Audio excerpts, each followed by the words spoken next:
Buenos días, vamos a empezar la sesión de este miércoles. Este miércoles a cargo del servicio de medicina intensiva y a cargo de su equipo de país.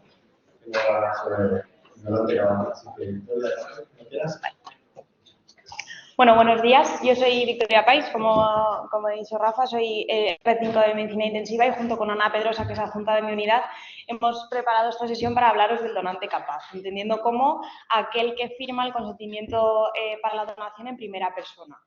Y es que cuando pensamos en un donante de órganos, lo primero que nos viene a la cabeza es aquella persona que ha tenido pues, un daño neurológico irreversible, pues ya sea por una hemorragia masiva o por una encefalopatía tóxica después de una parada, y entonces normalmente la información acerca de la donación y el consentimiento para donar los órganos del paciente nos lo suele dar la familia. Sin embargo, pues hay algunas situaciones en las que va a ser el propio paciente el que dé su consentimiento y con el que vamos a hablar acerca de todo el proceso de donación y lo va a hacer en primera persona. Y es exactamente de estas situaciones de las que os queremos hablar un poco hoy.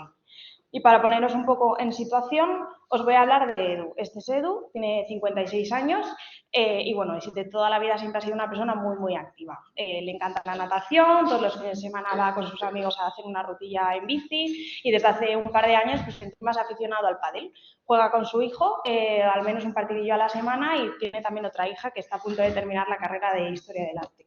Su mujer, Isabel, además, con la que lleva pues, más de 30 años, ha sido siempre su apoyo para todo y lo está siendo sobre todo en estos últimos meses. Y es que hace exactamente 7 meses y 24 días que a él le han dado una noticia que le ha cambiado la vida por completo.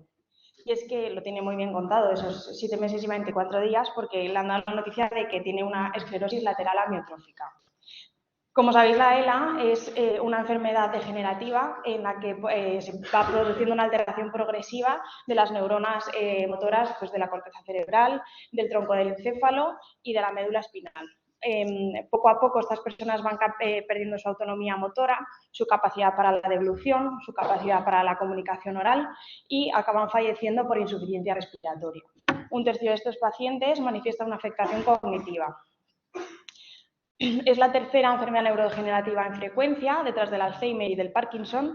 En España hay hasta 3 casos diagnosticados cada día de ELA y hay un total de 3.000 pacientes con este diagnóstico. La edad media de aparición es entre los 58 y los 63 años y la mayoría de los casos aparecen de forma esporádica. Su etiología es desconocida y solo un pequeño porcentaje es de causa genética. El problema de esta enfermedad es que no existe un tratamiento curativo, de tal forma que el soporte que se puede dar sintomático es lo único que ha demostrado prolongar la supervivencia. Hay otro fármaco que no ha demostrado curar, pero sí que ha demostrado pues, alargar esa supervivencia, que es el Riluzol.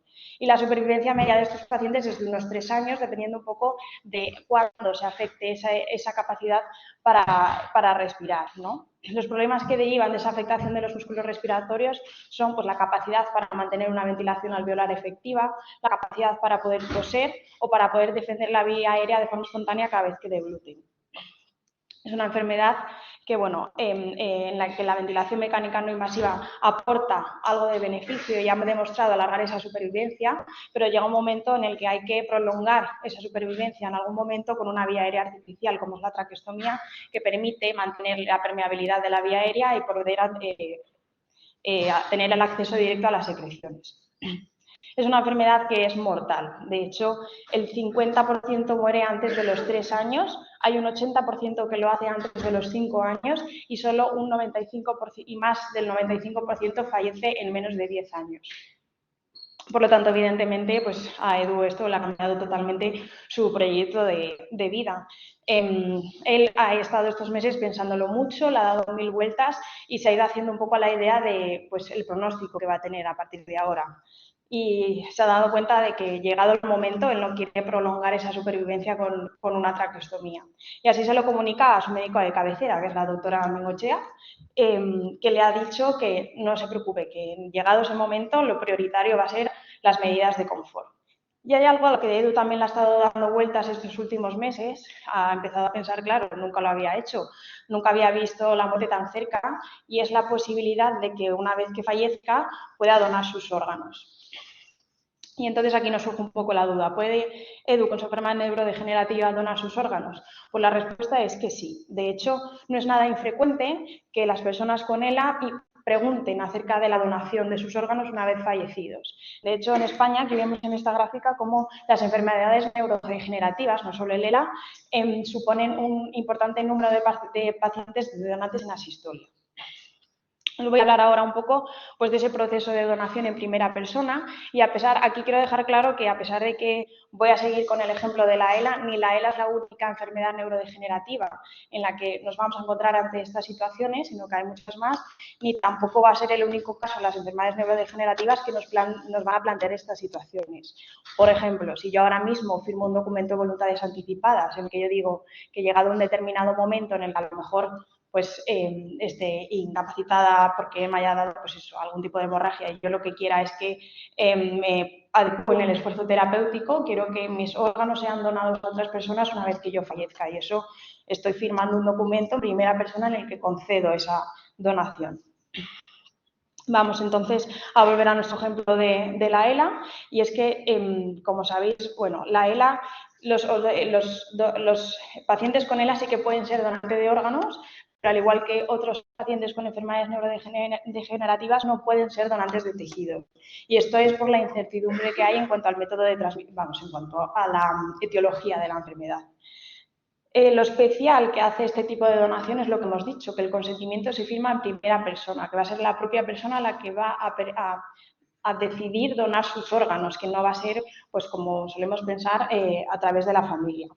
Y estos momentos del final de la vida, el fallecimiento de estas personas generalmente se suele producir pues, por dos escenarios. Uno, que es la adecuación del esfuerzo terapéutico, es decir, que la enfermedad va evolucionando de forma natural hasta un punto en el que hay que plantearse medidas más agresivas, como por ejemplo sería una traqueostomía, o que la persona decida, como es el caso de nuestro paciente, adecuar ese esfuerzo, no llegar hasta ese punto y permitir pues, esa evolución natural de su enfermedad.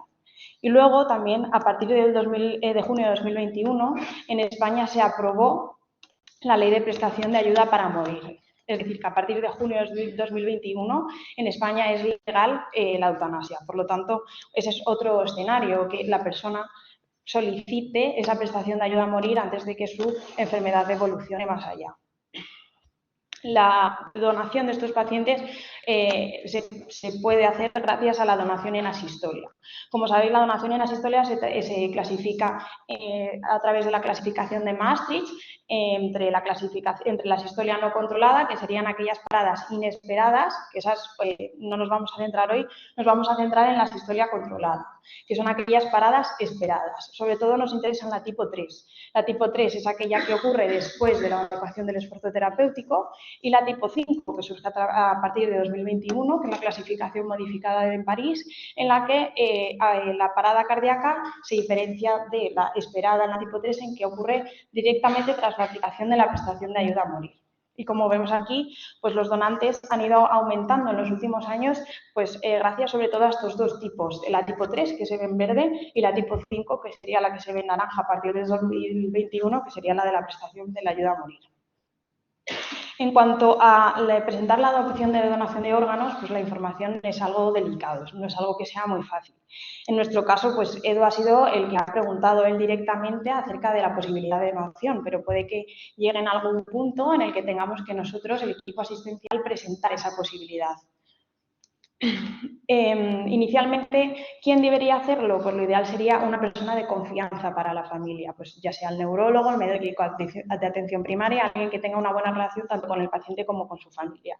¿Y cuándo debe hacerlo? Pues el momento es bastante importante. Evidentemente, justo después del diagnóstico de la enfermedad, los pacientes están en una situación de bloqueo emocional en la que ven más pues, qué pueden hacer para prolongar la supervivencia que pensar realmente en su momento de fallecimiento, ¿no?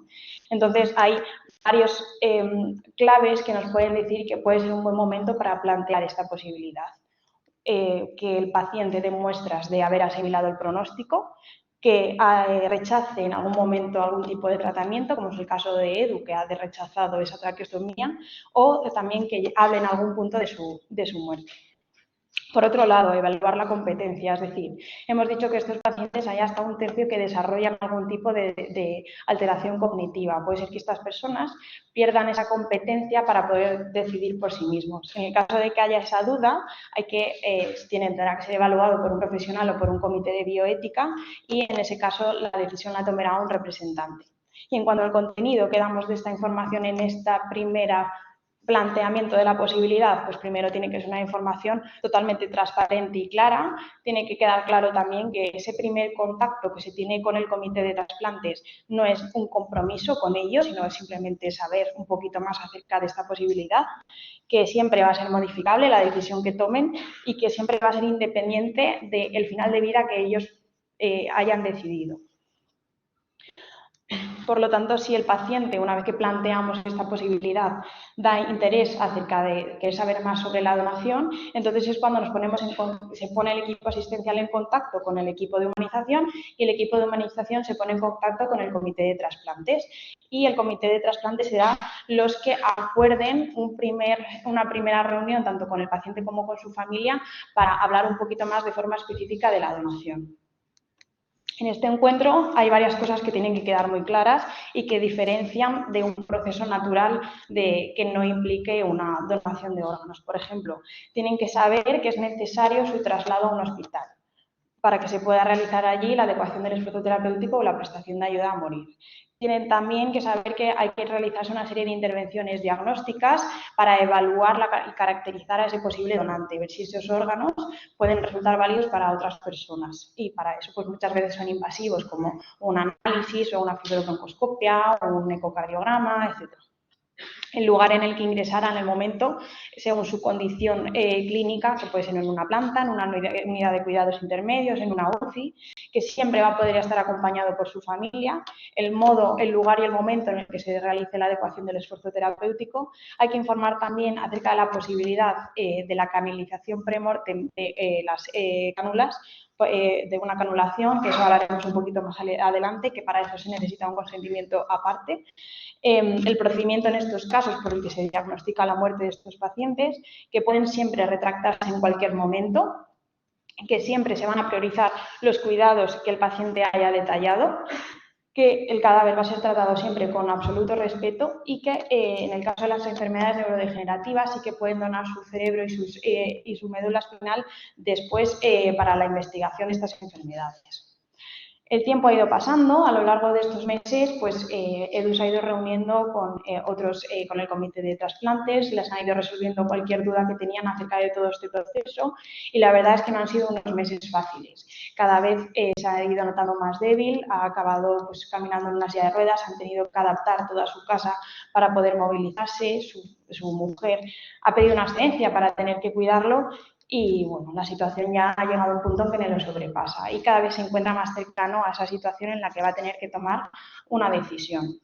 Lo ha pensado mucho, muchísimo y él tiene claro que no quiere depender de una traqueostomía. Por lo tanto, él sabe que hay dos opciones, como hemos dicho, que le van a permitir donar esos órganos. La opción A, que sería esa adecuación del esfuerzo terapéutico, que eso le permitiría ser un donante en asistolia tipo 3.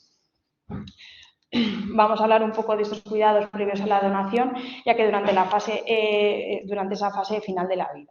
Aquí pues hay que confirmar, hay que ratificar la decisión del paciente previo al ingreso para hacer la adecuación del esfuerzo terapéutico de que realmente él sigue convencido de donar sus órganos.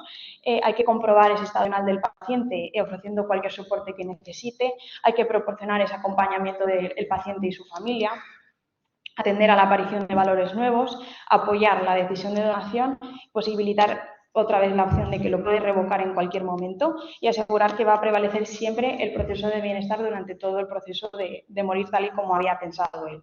Y aquí nos podemos encontrar pues, con dos situaciones. Puede ser que nuestro paciente esté en su casa y que confirmemos que sí que quiere donar sus órganos, entonces tendrá que ser trasladado a un hospital para llevar a cabo toda la adecuación del esfuerzo terapéutico en un centro hospitalario.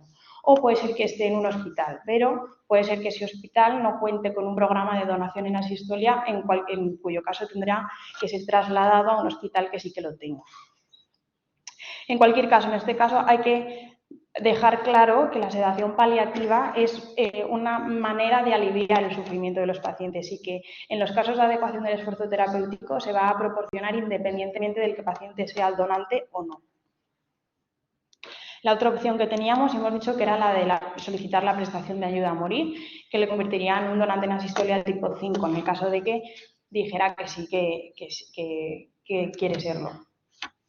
En esta situación se nos plantean una serie de retos. Por un lado, siempre hay que garantizar la separación del proceso de donación del proceso de prestación de ayuda a morir.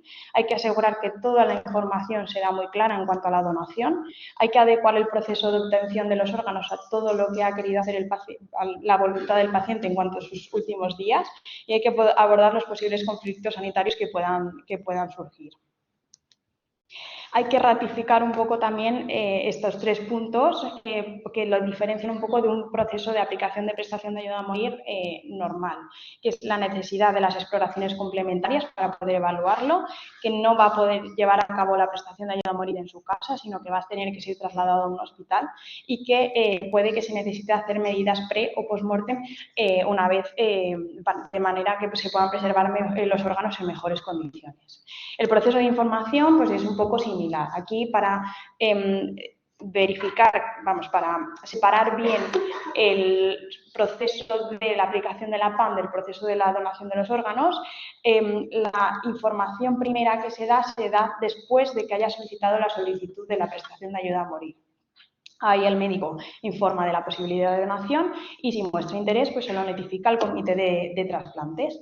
Luego hay un proceso deliberativo en el que tardan, pues eso, al mínimo unos 15 días que tienen para pensarlo y luego ya puede el paciente mostrar su segunda solicitud para la PAM y ahí tiene que firmar el consentimiento para la PAM. Después de eso es evaluado por la Comisión de Garantías y Evaluación, que ellos son los que deciden, por así decirlo, si cumplen los criterios para poder aplicarse la PAM y en el momento en el que se establece un informe favorable o no, se comunica el resultado al comité de trasplantes. Y ahí es cuando sí que se puede firmar el consentimiento para la donación en asistolia.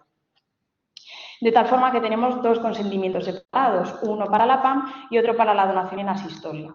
De tal forma que queden bien separados e independientes y uno se puede retractar sin que tenga que influir al otro.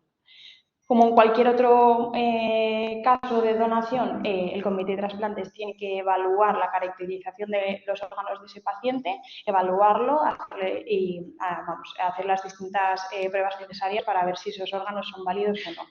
Y también, aparte es un proceso de información bidireccional, en que ya no solo es el comité de trasplantes el que tiene que informar al paciente de pues todo el proceso de donación, sino que también tiene que interesarse de qué es lo que le ha llevado al paciente a querer donar sus órganos. Y es que aquí, bueno, no os quiero destripar un poco a quien no haya visto esta película, pero esto sería un poco un ejemplo, ¿no? Aquí, por ejemplo, se ve un ejemplo de una persona que se suicida, por así decirlo, se suicida para donar sus órganos de forma electiva a determinadas personas. Pues es una de las cosas que habría que descartar, que alguien quiera solicitar la PAM para donar sus órganos a personas en concreto o a personas en general. Volviendo al tema, aquí hemos dicho que tiene que ser independiente la decisión de la PAM de la decisión de la donación, que todos los implicados se organizarán para la consecución de los 2 procesos, que la PAM se puede administrar en domicilio de forma normal, pero en el caso de que sea donante tiene que ser trasladada al hospital. Pero hay opciones, por ejemplo, puede ser, generalmente estos pacientes lo último que quieren ver en su vida es el hospital y me refiero que es lo que no quieren ver, lo que quieren ver es más su casa, su familia, entonces se les puede ofrecer la opción de sedarlos en casa, de intubarlos allí y luego ya trasladarlos al hospital donde se aplique la prestación de ayuda a morir, asumiendo los riesgos que esto puede conllevar. Y una vez que ya han decidido que ha firmado los 2 consentimientos, se debe acordar entre el paciente, el equipo asistencial y el comité de trasplantes un día para ingresar en el hospital y aplicar la prestación de ayuda a morir y proceder a la donación de los órganos. Por otro lado, que la familia evidentemente tiene que conocer la decisión de que quiere ser donante, que lo que hemos dicho son necesarias pruebas diagnósticas y que no podrá saber a quién van destinados esos órganos. y que puede revocar el consentimiento de donación en cualquier momento. En este gráfico vemos aquellas medidas que se pueden realizar antes del ingreso, pues puede empezar a hacerse alguna de esas pruebas diagnósticas previamente, si así lo quiere, puede despedirse en su casa, se puede contactar con la ONT antes de ir al hospital y luego ya cuando es trasladado al hospital pues se puede proceder al protocolo de asistencia a morir o bien en quirófano o puede hacerse también en una UCI o en otro medio. Y hay que tener en cuenta que ninguno de los profesionales que formen parte del proceso de donación puede formar parte al mismo tiempo de todo el proceso de la BAM para que sigan siendo totalmente independientes. En cuanto a las medidas de preservación de los órganos, pues tras la retirada de medidas se produce una caída de tensión hasta que se produce la parada cardiorrespiratoria. Desde ese momento se esperan 5 minutos hasta que se determina el diagnóstico de muerte del paciente y se inician las medidas de perfusión de los órganos. Ese tiempo desde que la presión arterial sistólica cae de 60 hasta que se reinician las medidas de perfusión orgánicas, es lo que se llama tiempo de isquemia caliente y esto, entre otros factores, es lo que va a influir mucho en la viabilidad de los órganos, sobre todo siendo los más sensibles el hígado y el páncreas. Las principales medidas de preservación para asegurar la perfusión de los órganos son la cirugía súper rápida, que consiste en extraer los órganos rápidos sin ninguna medida de preservación previa, que generalmente suelen ser los pulmones los que se extraen de esta manera, y la perfusión regional orometermia con ECMO. El ECMO es una máquina que lo que hace es que es un catéter que va en una de las venas del paciente, extrae la sangre, la pasa por un oxigenador extracorpóreo y la devuelve la sangre oxigenada por un catéter arterial al paciente, de tal forma que perfunde los órganos mediante una oxigenación que se ha hecho extracorpóreamente, por así decirlo. Y esto ha demostrado muchos mejores resultados en la donación, manteniendo los órganos abdominales. Y es para lo que se utiliza sobre todo para la extracción de los órganos renales y hepáticos. De hecho, vemos aquí cómo ha ido ganando cada vez más peso los donantes en la preservación de órganos torácicos y abdominales en estos pacientes. Por lo tanto, después de la determinación del exitus, empezarían esas medidas de perfusión nada más determinarse la muerte del paciente.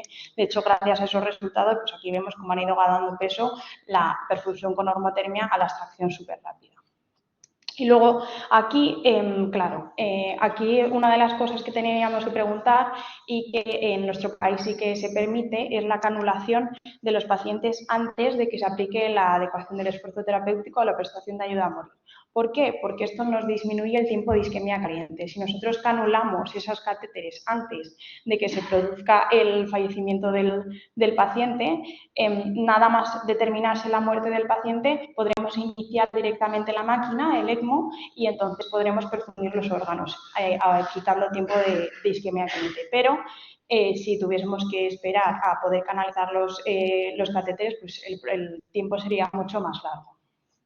Y hay sitios en los que en España se permite, pero hay otros países en los que no se puede hacer ninguna medida premuerte. Y por otro lado, por último, en cuanto al tema de la objeción de conciencia, como hemos dicho en todo momento, el proceso de asistencia de prestación de ayuda a morir, el proceso de donación son absolutamente independientes, de tal forma que lo que aplica a la objeción de conciencia en la prestación de ayuda a morir no aplica también a los pacientes, a las personas que están implicadas en el proceso de donación, entendiendo como que si tú quieres formar parte de ese equipo de donación, te tiene que dar igual, por así decirlo, cómo haya llegado a ese punto el paciente, porque al final ha sido la voluntad de él, ¿no? Por otro lado, volviendo al caso de Edu, finalmente la evolución pues, ha sido más rápida de lo que él pensaba. Se ha encontrado en ese momento en el que cada vez le cuesta más mantener esa ventilación y que se tiene que plantear la traqueostomía. Tanto él como su familia pues, lo tienen muy claro y han acordado todo para que todo el proceso de sedación paliativa ocurra en su casa. Y se duerme finalmente, después de despedirse de su familia, lo intuban y lo trasladan al centro hospitalario donde le hacen todas las pruebas necesarias que le permiten pues, donar todos sus órganos porque todos parecen válidos. Lo trasladan al quirófano donde después de que su familia se despida de él por última vez, acaba falleciendo. Y bueno, esto es un poquito, ha sido algo reconfortante tanto para él como su familia porque han visto como otra manera de afrontar esta situación tan horrible, ¿no? Porque es dar una oportunidad a otras personas gracias a esa donación de los órganos que él tan generosamente ha dado. Como conclusiones, que existen nuevos escenarios para plantear la donación en la que el propio paciente en primera persona es el que decide sobre el final de su vida y toma la decisión de donar sus órganos, que serían la donación en asistolia tipo 3 y tipo 5. Las enfermedades neurodegenerativas son un ejemplo de tipo de donación en el que se otorga el consentimiento en primera persona, pero no son el único. Por ejemplo, gracias al documento de voluntades anticipadas. Que el consentimiento de la donación en asistolia tipo 5 es algo que es explícito, que es en primera persona, que es libre, consciente y que es después de un proceso de información y de reflexión profunda, siempre independiente del que lleva a solicitar la PAM, que la PAM y la donación, repito, son independientes y que se priorizará siempre las decisiones que tome al final de la vida del paciente. Muchas gracias.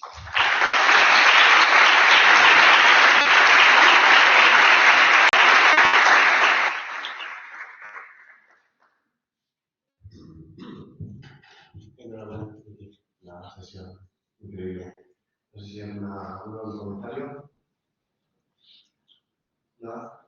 ¿Hacer? En este caso, que es el papel que da el consentimiento, y se trabaja muy bien con él, con la familia, pero ¿qué pasa si cuando él ya no está en condiciones de tomar decisiones, la familia se niega a que lo haga? A ver, eso normalmente o bien el paciente ha firmado un documento de voluntades anticipadas en ese momento, cuando él estaba en una situación consciente, o si no es lo que se evalúa por un comité de ética, por profesionales, etcétera, y se evalúa cada caso en concreto. En principio, si el paciente ha manifestado en vida el deseo de donar sus órganos, eso debe quedar constancia en una historia clínica, de que lo ha hecho estando él en plenos capacidad cognitiva. O sea que en principio se priorizaría la decisión que ha tomado él en ese momento, pero siempre sometido a un comité de ética. Si él lo ha manifestado en vida y queda constancia en la historia clínica, ¿no? Sí. A ver, el tema está en el documento que si hay, por ejemplo, un registro de voluntades anticipadas, eso tiene una validez legal. Y de hecho, ayer lo comentábamos esta semana. Había un caso en España donde había registro de voluntades anticipadas que se quería donar, y cuando llegó el momento, la familia dijo que hubo un conflicto, la situación sobrepasó al médico asistencial y no hubo donación, pero luego se llegó al comité de ética, asistencial del hospital y al comité de ética de la ONG, y todos apoyaron que tenía que haber habido donación. Ese documento es legal, los jueces también señalaron lo mismo. Y lo único que puede revocar ese consentimiento es que el representante legal, que como sabéis en el registro de voluntades anticipadas tiene que haber un representante legal, en el caso de que el donante no pueda, una persona no pueda decidir, si el representante legal dice otra cosa, por lo tanto hay que hacer lo que la representante legal, pero la familia no tiene nada que ver. Es el registro de voluntades anticipadas. Aquí estamos hablando de un consentimiento interno o un carnet de donante que la ley lo que dice es que investigues la voluntad del fallecido. Pero sí es verdad que la familia tiene mucho peso a la hora de tomar decisiones siempre que no hay un registro de voluntades anticipadas, que es el único documento legal que nos puede obligar a hacer lo que quiere hacer. Son muy pocos los casos en los que ocurre la decisión, porque la mayoría de la gente no tiene la voluntad de el único documento legal real que tenemos a la luz es y este documento se busca cuando hay una situación, se busca que tiene este documento para que garantiza la situación. Sí, este documento se busca y recuerdo a todos, se debería buscar en toda situación en que el paciente que es en el hospital no está capacitado para decidir. Si él está capacitado para decidir, por lo tanto no va a faltar buscarlo, pero si no está capacitado, hay que buscarlo siempre. Si quiere que le operemos, si quiere que trascendamos si quiere que demos mucho avance. La programación siempre se busca así. Parece una pregunta tonta, pero ¿dónde se busca? Cuando entráis en Madrid, tenéis un arriba en la pantalla donde aparecen todos los iconos que podemos ver de radiografías, de historia y demás. Hay un icono que es donde está a la izquierda de la pantalla que pone como un color marrón, así, un color con unas letras rojas que pone RTPA. Es el registro de unidades anticipadas. Y eso se puede consultar siempre a la paciente.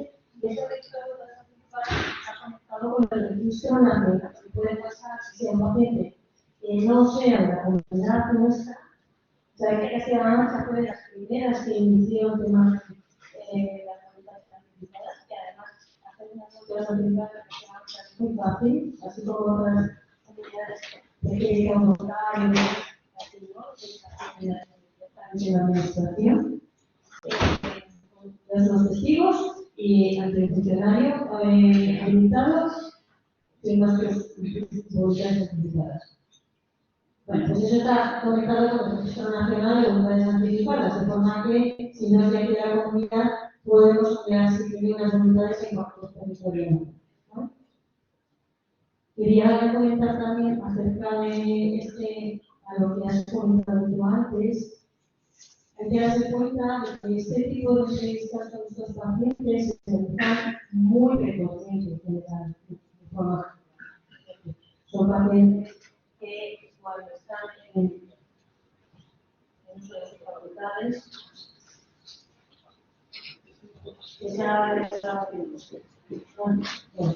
cuando están en uso de facultades, ellos manifiestan su deseo de ser donados. ¿Vale? Entonces, eso ya está registrado. Es difícil que en esa situación nos encontremos luego con una negativa por parte de la familia, porque generalmente es un proceso tan largo que da tiempo a que el propio paciente con su familia establezca un plan de final de vida. Nosotros nos implicamos con esos pacientes en su plan de final de vida, de forma que intentamos que la donación es una reclamación y conseguimos la donación por parte de sus deseos de final de vida. Como quieren. Entonces es difícil que este tipo de situaciones se tenga todo el tiempo, incluso tengo varias entrevistas con ellos. No sé si hay alguien que quiere decir algo más. Como has hablado especialmente de la aparición de enfermedades neurodegenerativas, una de las teorías en la que las necesidades que puedan ser ¿existe algún seguimiento especial de las personas que reciben estos órganos? ¿Qué experiencia hay ya con eso? Sí, de hecho es eso, como hay tanta duda acerca de cuál es el origen y todo, se hacen bastantes seguimientos y hasta ahora todo el seguimiento de esos pacientes a los que se les ha trasplantado de personas con enfermedades neurodegenerativas no se ha visto que desarrollen la enfermedad.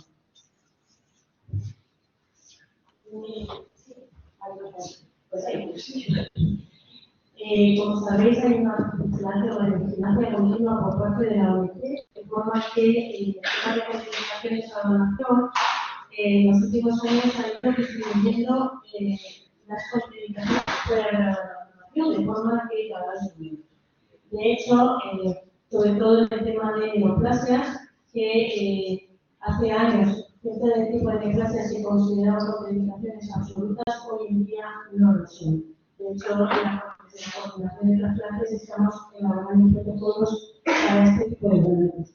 Mi mensaje aprovecho para decir que cualquier paciente que esté en una situación terminal puede ser donante de órganos si así lo desea.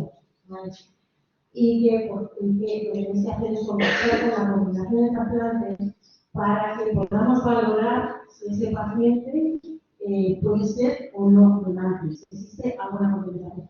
Porque esto va variando muy rápidamente. Pues, si hay más preguntas. Lo dicho, enhorabuena por la sesión y nos vemos la semana que viene.